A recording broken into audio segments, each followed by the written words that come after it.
Hello and welcome to SoCal Prep Report. I'm your host, Randy Rosenblum. I'll be joined momentarily by Tarek Fattal of the Daily News, who's remote tonight. He was out at a nice high school basketball game in the Valley, and I'm sure Tarek will tell us about that. Of course, this is a night where Baker Mayfield of the Rams had an unbelievable comeback and throws a touchdown to Van Jefferson to win the football game against the Raiders 17-16. But we're going to talk not about the NFL. We're going to talk about prep football a lot throughout this show. We're also going to talk about a championship volleyball team from Granada Hills. Their head coach, Tom Harp, guided the squad, the Highlanders, to the city title, and is bringing along his fine outside hitter. She'll be on the program as well, Hannah Bernstein. But we now bring in Tarek Fattal, sitting comfortably in a chair in the San Fernando Valley after watching a true battle of Titans. So comfy. Yeah, it is comfy, but you saw two outstanding freshman basketball players tonight, did you not? Yeah, it's always fun when we talk about freshmen, right? And Dick Vitale always calls them the diaper dandies. It is fun to see young players, whatever sport it may be, in their debut weeks and see what kind of impact they have for their team. So tonight I watched Crespi's Joe Sterling take on Elijah Arenas from Chatsworth, two freshman basketball guards. And obviously Arenas, that's the son of Gilbert Arenas. Joe Sterling had 21, and Gilbert Arenas' son Elijah had 19. Chatsworth won by 30. But it's always fun to see two really good young players go head-to-head. Really is. But let's talk football. We're going to show the scores from the regional bowl games. We're going to start with a downer for Downey. Downey played Mater Dei, not the one from Santa Ana. It's Mater Dei Catholic of San Diego. What's the downer here for Downey is they had a 21-0 lead, Tarek, and they end up losing the game 22-21. Yeah, you gotta finish games. I'm sure any coach would agree with that. But if I'm not mistaken, San Diego has 3 teams in state finals, and it might be a section record. So maybe a year of destiny for the San Diego section. All right, the next game we want to check out, and we're going to move through these pretty quickly, then we'll get to our guests, is we talked about Lancaster throughout the season, but they fell short. They had a great year. They'd never gotten this far. And they lost to a classical academy team that has a player by the name of Life Pollard, who's rushed for over 1,300 yards and 21 touchdowns this year. So classical academy indeed still has life. Yeah, again, Lancaster, it was a great season for them. They had never been to a CIF final before in their history, a section final that is, so they end up winning that, and they get to the regional bowl game. It's not rare to see teams that reach a sectional final for the first time come up a little short. They've just never been there before. They win, and then they kind of think, oh, man, we played this extra game, and you end up falling. So good for Lancaster. Great season. Next one is Northwood over Kennedy of Delano 10-7. That team out of Irvine's won a couple section titles in a row. After that, I do want to talk about Muir out of Pasadena. Muir has a terrific team over the years. They've won 5 CIF championships over those years. They knocked off Palo Verde Valley, and they won out of Blythe, 33-7. A big win there for Muir. Yeah, Muir out of the Pacific League. It's just one of these teams, again, where you find a way. I think they finished behind teams like Pasadena and I think maybe even Burroughs and Burbank, but they found a way to get into the playoffs, and they make their way to the state final. Good for them. San Jacinto over University City. They had a huge win there. Big scoring night, 48-45. Then we move ahead to Lincoln and San Diego. Sierra Canyon game. This was a shocker to many. You thought Sierra Canyon would win. You were there, but it was a big win indeed for Lincoln of San Diego over Sierra Canyon. Of course, Lincoln has Roderick Robinson, the great running back, who's on his way to Georgia. Yeah, he was every bit as advertised. Big, strong, elusive.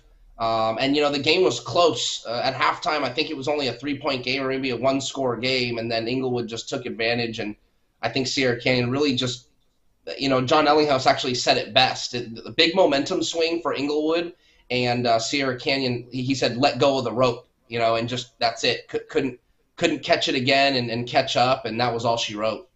Yeah, it was a big win for Lincoln. They won that football game handily, 37-14. to 14. Not a shock that they won it particularly, but the fact that they won it by that margin is really the most astounding aspect of the game.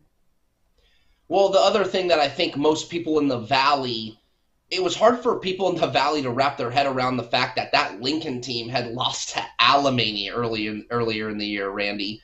And I think that's because Lincoln didn't have a quarterback, and there was a couple other things. But Alamany's a team that only won 3 games, so you're thinking, oh, and Sierra Canyon beat them like 41-0 or something.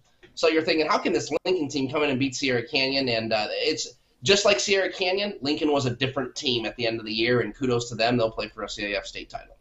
Well, Granada Hills has been the same team all through the year, running the football. They have not completed a pass. They beat Laguna Beach 56-55. Dejon Stanley, 273 yards and 4 touchdowns. Let's move ahead. We got some games to go through. Liberty of Bakersfield all over Yorba Linda. Yorba Linda had a tremendous year. This is their first loss. Bakersfield squad from Liberty, they really have a lot of athletic talent. Kennedy over San Gabriel. Of course, Kennedy out of the city section, their first ever LA City section title, but San Gabriel a little bit more physical, scored too many points and won that one.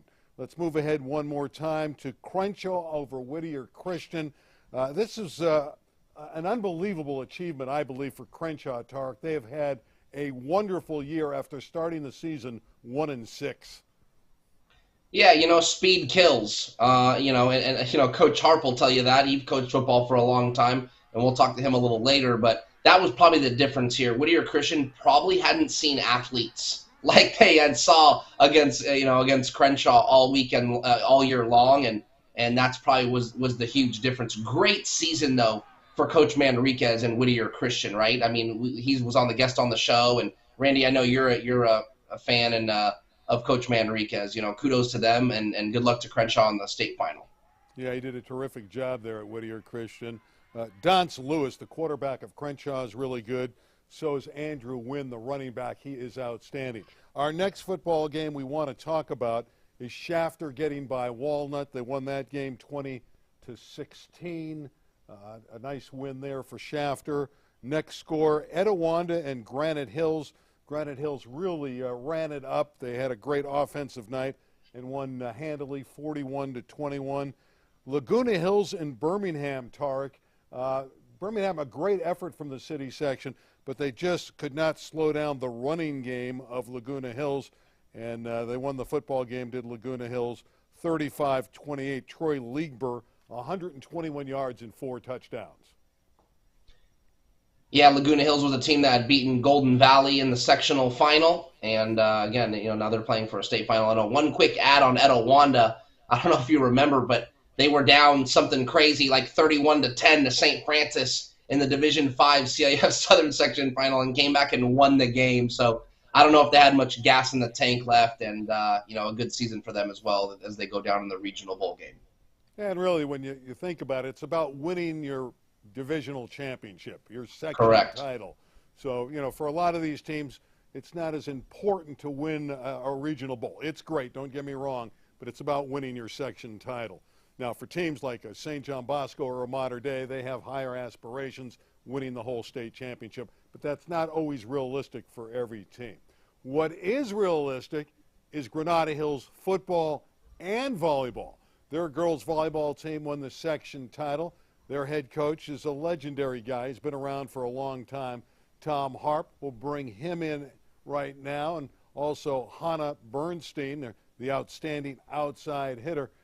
Tark, you've seen these Granada Hills Highlanders. You're in the Valley, but we're looking at a tandem there that had a phenomenal year. Coach and Hannah, congratulations on another Highlander LA City Section Open Division Championship. Coach, talk about your team. Well, it was a challenging year in a lot of ways, but, winning that championship at the end really, validated all our efforts. I mean, throughout the year, we had a lot of injuries and illnesses, and it presented a lot of, like I said, challenges for us. But, the team really worked hard together. They hung in there, and, it paid off at the end. Hannah, I know you've been to city championship matches before and didn't quite get over the hump, but now to win the city championship as a senior, what did it mean to you to finally get over that hump and win a city title? Well, it absolutely meant the most to me because for the last 2 years we've gotten second place in city. So to win first place, especially for my senior year, it really shows like what I can accomplish for volleyball. Well, you did a great job, and I know Tarek has some thoughts as well. A couple questions for each of you. Tarek? Coach, you've been coaching high school athletes for a long time. It was actually a pleasure catching up with you. I went to a football game. Granada played Eagle Rock, and I got to catch up with Tom Harp on some of the great Granada Hills football players that have come and gone. And Coach, I always want to ask someone that's been around as long as you have, what is the biggest difference between coaching a student athlete in high school, let's say, in the late 80s, early 90s, mid 90s, compared to that student athlete that's walking in the gym here in, 2020, 2021, 2022? Well, everybody expects me to say there's a big difference, but at least with the students that I've coached, they still respond, and if you try to motivate them, they'll respond. And, I don't see that much difference, but, I guess other people think so. But, at my end, it's pretty close to the same. I mean, would you say that there's more distractions though, Coach? The cell phones, the social media. Do you feel like you got to channel more focus with today's athletes than in the past? Well, yeah, I would say nowadays it's a lot more complicated. A lot more distractions, a lot more going on, on a daily basis where, it just makes it tougher to, bring everything together. But, if you do it right, the kids still try hard, and it's a pleasure. Hannah, I want to ask you Randy? about this bobblehead doll that you came up with your teammates. You got a bobblehead of your coach, Tom Harp, and you had your banquet the other night, representing volleyball and winning the championship. How'd the idea of the bobblehead come about, and how did the coach react when you gave him the bobblehead? Well, the bobblehead was just a silly final gift to give to Harp for the banquet. And I think Harp responded surprised, to say the least. But I think he liked it. You liked it, right, Harp? Yeah, it was nice. It was unique, and it actually looked like me, I think. So, it was a unique gift that, I really appreciated. I mean, did that mean as much to you as winning a championship? You've won so many titles over the years. What did it mean to get a bobblehead doll from your team, Coach? Well, nothing's as special as getting the championship, but, they have bobbleheads for Dodgers and the pros, so made me feel like I was doing something right. Well, you've done a lot of things right. Hannah, what makes this guy so good? I find it interesting that you call him a Harp. And that tells me he's cool with the players, and you guys got a very good working relationship. Rather than coach, you're calling him by his last name. But what's he like, and what's his magic? This is a guy that's won 13 volleyball championships between the boys and the girls. He's got a soccer team at one point. He got him into the finals. He's won a championship as a co-coach with the football team. What makes this guy a solid, good, all-around coach? I would have to say that he really cares about the team and all the players, and really just his motivation to win every point in every match and get us to the city championship makes him a really good coach, because it motivates all our players. And me especially, I would definitely say, the desire to win, definitely part of it comes from Harp pushing us. Did I just say, did we pop in the bobblehead? Did that go on the air? Did we see Yes. that bobblehead? There it is. Wow. He looks so young there. That's a great shot of the coach. You have Yeah, and a I'm clipboard slim, and the too. whole thing. Yeah, they did a great job of that.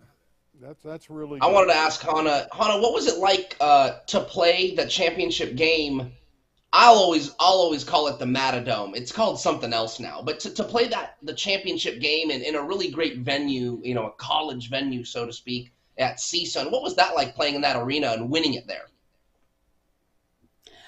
That was certainly an experience. I thought that it made the winning the whole city championship a lot more special. It was in a special court and arena, I guess, and it. I thought it was much more You like that? Huh? That's important. the point. This is match point. Bedlam in Northridge.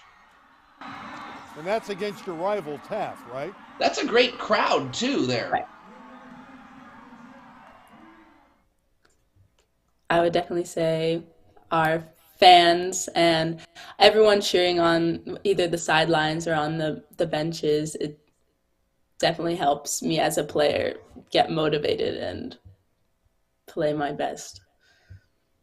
Playing it at Northridge, really elevated the intensity level and the excitement, and it allowed the fans to come from both schools. And we had a couple battles there a few years ago with the boys against Taft, so it just makes it a special event rather than just go playing at a high school for the championship.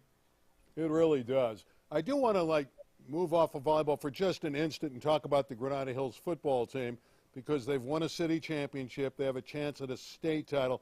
And Tom, I know you coached football. Could you ever imagine a football team going this deep into a season and not completing a pass?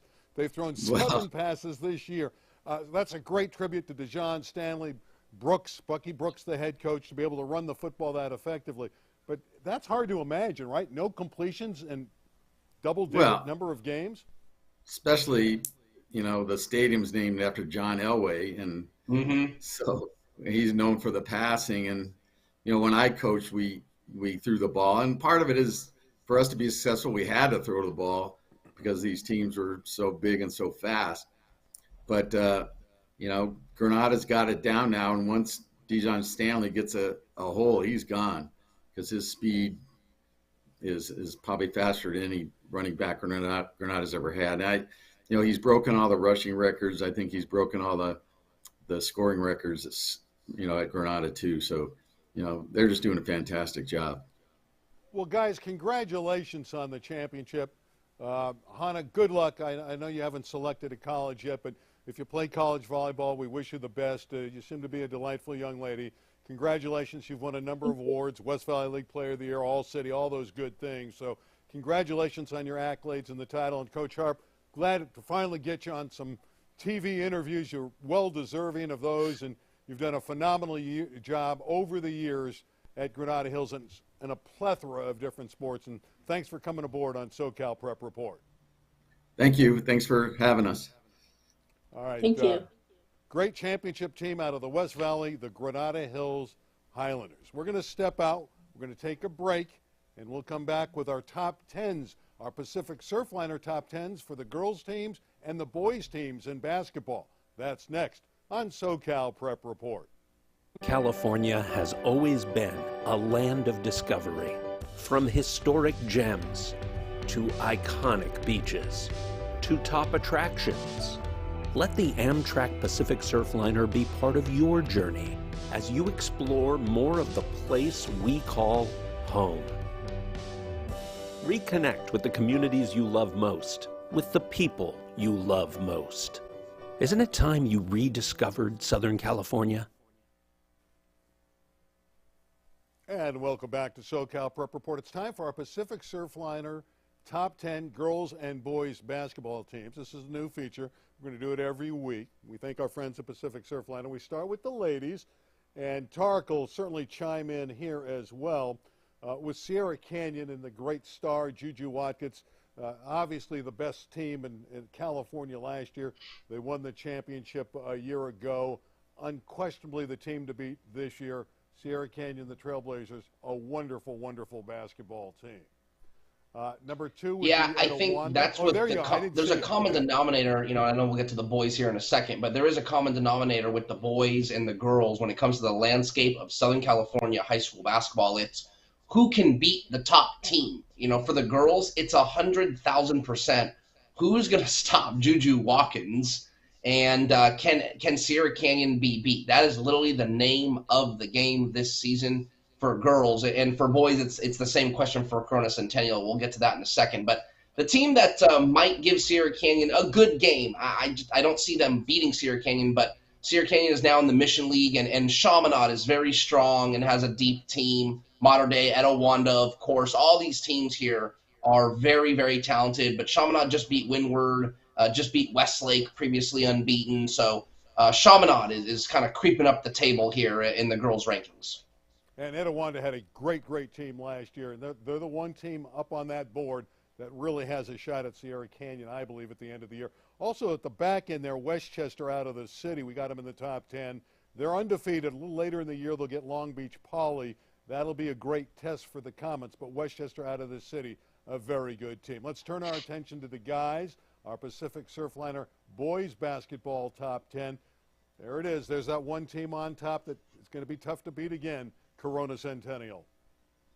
Yeah, Jared McCain is the guy going to Duke, and Devin Williams is going to UCLA, and Aaron McBride's going to LMU. And, let's not forget, Corona Centennial now has the services of one Mikey Price. Remember that, Randy? He transferred from Sierra Canyon. So really, really big-time player. Because remember, Corona Centennial lost Donovan Dent, who's arguably maybe the best player in SoCal.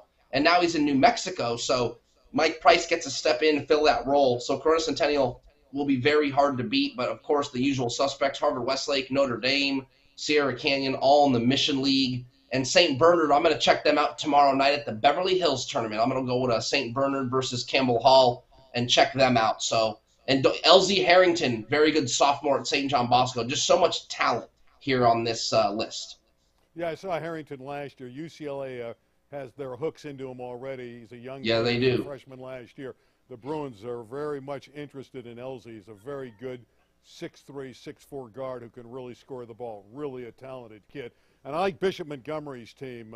They're solid every year. We saw them a little bit last year, and I think they're a dangerous team. West Ranch has got transfers and talent as well. So that's our Pacific Surfliner boys basketball top 10. Tark, I think we should talk about all these state regional games. What do you think? Yeah, we can try. I'm only going to know about half the teams, but let's give it a whirl. I guess we're going to start with a pretty big football game here. Serra of San Mateo, 13-0. That is Tom Brady's old school. Against St. John Bosco, 12-1, which knocked off Mater Dei. Serra went to the finals last year and lost to Mater Dei in the Open Division, but Serra's more talented. Their quarterback is very, very good. He can throw the football. He's a 6'4" kid who's got a strong arm, and a kid by the name of Smith, and he can really deliver it. St. John Bosco has got Division I athletes all over the year. All over the field. How do you see this one this year? I mean, it seems that every time the winner of the South plays in the state championship, they win the state championship. I just don't think there's anyone that could beat St. John Bosco. If there was, it was a team called Mater Dei, and that happened a couple of weeks ago at the Rose Bowl, and St. John Bosco beat the Monarchs and sent Rollinson into the sunset. So I just don't see Bosco losing. Give me the Braves. Yeah, and Jason Negro does a tremendous job with St. John Bosco, and I think he'll have them ready to go, even though they've had a bye week since they won the CIF Championship. San Jacinto at Grant on Saturday. San Jacinto scores a lot of points. I don't know much about Grant up north. Both teams with terrific records, so we'll move through that one. But San Jacinto, a big-time scoring football team. Laguna Hills and Bellarmine. Bellarmine of San Jose, a storied program. Laguna Hills has Troy Liegber, who's approaching 2,500 yards on the ground. I don't know. Bellarmine's got a great tradition, Tarek. Yeah, maybe the more battle-tested team in this matchup, Bellarmine, maybe they, 8-6. That means that they've had some ups and downs, right? And they've certainly taken their lumps and learned from them. And here they are, maybe playing the best football of the whole weekend, the whole year. So maybe Bellarmine is the team of destiny there in that game, but Laguna Hills certainly has earned the right. So, a toss-up for me. I'm not exactly sure who I would pick in that one. The next one is Northwood of Irvine against Escalon Saturday night. That Northwood squad has won a couple CIF championships in a row. In the 4A, familiar team that we're going to talk about, Granada Hills at San Marin. Can they go through the whole year and win a state championship, the Highlanders, without completing a pass? I will say I was very shocked to see that Granada Hills won their regional game. That was their first win over a Southern Section team last weekend all year long. And so it just goes to show you, man, you got a good scheme, you got boys that are ready to execute, and you can win a game. So not only did the win obviously get them to the state championship, but I think that win might have really injected even more belief that they can win the state championship. They won't just be happy to get there. You see what I'm saying, Randy? And I think there's more confidence flying through that Highlander team. I know they leave tomorrow morning.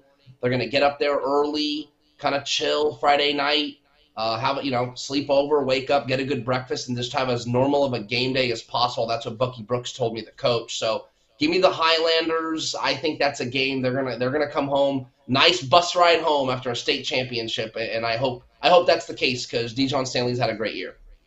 Yeah, Muir's going to play for a state championship as well. They've won 9 games, lost 6, but they're coming on. You can see their opponents 12-2. I don't know much about them. In the 6AA, it's Classical Academy on the road. They're a team that's really come on of late, 11-3, led by Life Pollard. I mentioned him before, over 1,300 yards on the ground. We have San Gabriel at Atascadero. That appears to be a well-balanced game. That could go either way. Of course, San Gabriel knocked off Kennedy from the city section of Granada Hills. In the last game we want to talk about, Crenshaw in the 7A. They're the Cougars on a 7-game winning streak, going up to San Francisco to play Lincoln. 2 fabled programs in lower division now. Crenshaw, because of their enrollment, have dropped. But Robert Garrett, their head coach, like Tom Harp, has had an unbelievable career. What a story, and that's what I'm rooting for here. I hope Crenshaw can get up for the game and have more success. It's a 1 o'clock kick on a Saturday. That's pretty cool, and man, I just hope they can pull it off. Give me Crenshaw, give me the story, give me some city section love there, and Crenshaw comes home with a state title. Yeah, if they can get Andrew Wynn going on the ground, he's a terrific running back for the Cougars. They have a real shot. All right, as always, when we complete these shows, I asked Tark where he's going tomorrow, but I think you gave me a hint. You're going to a basketball tournament tomorrow night? Correct. I'll be at Beverly Hills. That's it, man. Football is over for Tarek Fattel. It's done. It's over. No more Friday night football. As much as I love it, it's on to basketball season. So tomorrow I will be at Campbell Hall, where the holidays went, Aaron, Justin, and Drew, and they're gonna play St. Bernard in the Beverly Hills semifinal, and that's a really good team, obviously in our top 10, number 9, if I'm not mistaken. So it should be a good one. And you got an assignment on Saturday as well, right? You're going to be out at a game Saturday? So Saturday, I'll be getting a little college hoops in. As for those that don't know, I also cover the UCLA men's basketball team. They tip off at noon in Pauley Pavilion on Saturday, and that's where I'll be covering some UCLA hoops. Well, that's exciting. How's Amari Bailey, the former Sierra Canyon player, doing as a freshman? I see he's scoring some points. 2-time back-to-back freshman of the week, Pac-12 winner. So playing really well, scoring points, passing the ball, and helped the Bruins start off 2-0 in Pac-12 play. They went up and beat Stanford, and then they came home and beat Oregon. Oregon, that ain't no slouch team right there, Randy. So good wins for the Bruins, and I believe they're 7-2, 8-2. Only 2 losses were in Las Vegas a couple weeks ago, so they're rolling, and Amari Bailey's playing very well. All right, on a night where Baker Mayfield is the hero for the Rams, Tark, you're always my hero, and we will see you on set here next Thursday night. You have a great evening, and thanks for your input. As always, the great writer from the Daily News, my co-host, Tarek Fattal. That's going to wrap it up. We want to thank Hannah Bernstein, the outside hitter from Granada Hills, and the fine coach of the Highlanders, Tom Harp of the Highlanders. Of course, they won the city championship in girls volleyball. So for Tarek and our entire LA 36 crew, I'm Randy Rosenbaum. We'll see you next Thursday night, live at 9 o'clock, right here on SoCal Prep Report. Good night, everybody.